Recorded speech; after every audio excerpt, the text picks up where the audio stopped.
Whispers of the drowned. A group of luxury cars drives up the winding driveway to a grand mansion. The gates open, and guests step out in elegant gowns and tailored suits. They appear charming, but their eyes show that they may have hidden motives. Palin walks down the grand staircase in her shimmering silver dress, which shines in the chandelier's light.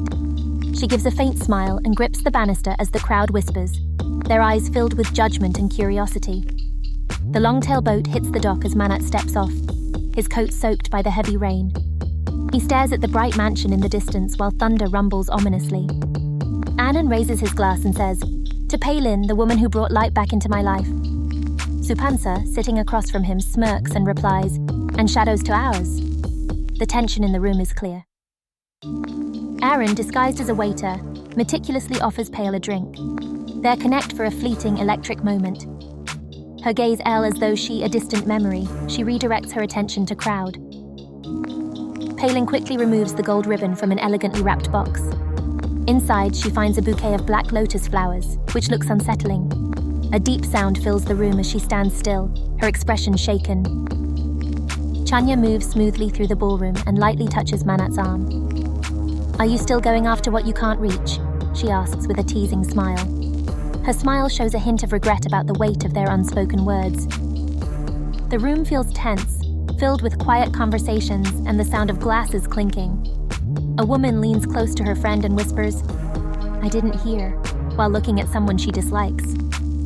Nearby, another guest tilts her head and says, "The first wife would have kicked her out right away," with a cruel smile. Unspoken judgments flow through the group, making the atmosphere heavier.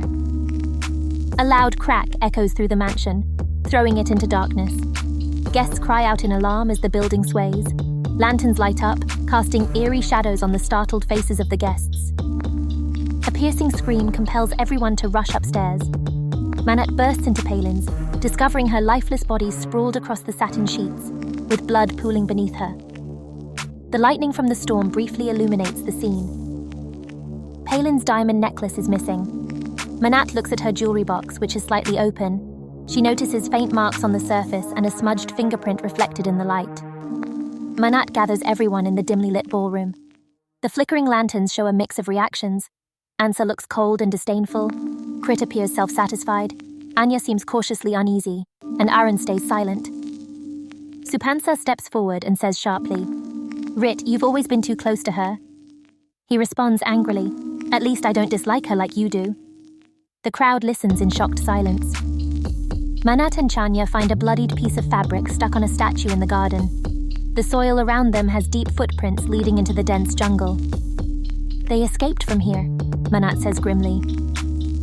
Chanya walks to the library and presses on a carved panel to reveal a hidden staircase. As they go down, dust and cobwebs fill the air.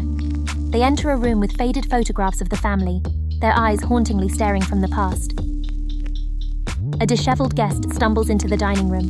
Their clothes are torn and their face is pale. "Someone attacked me near the greenhouse," they gasp, clutching their side. As they tell their fragmented story, suspicion grows. He sits alone in the room and pours himself a drink.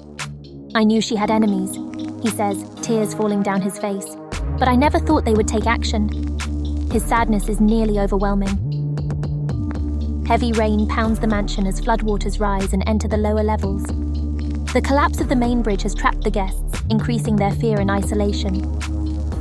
Chanya and Man walked into the dark wine cellar. The air felt damp. Among the mess, they found a blood-stained handkerchief. "Someone was hiding here," Chanya said softly. In the heavy rain, Manat sees a shadow moving quickly toward the jungle. He chases after it, slipping in the muddy ground as the figure disappears.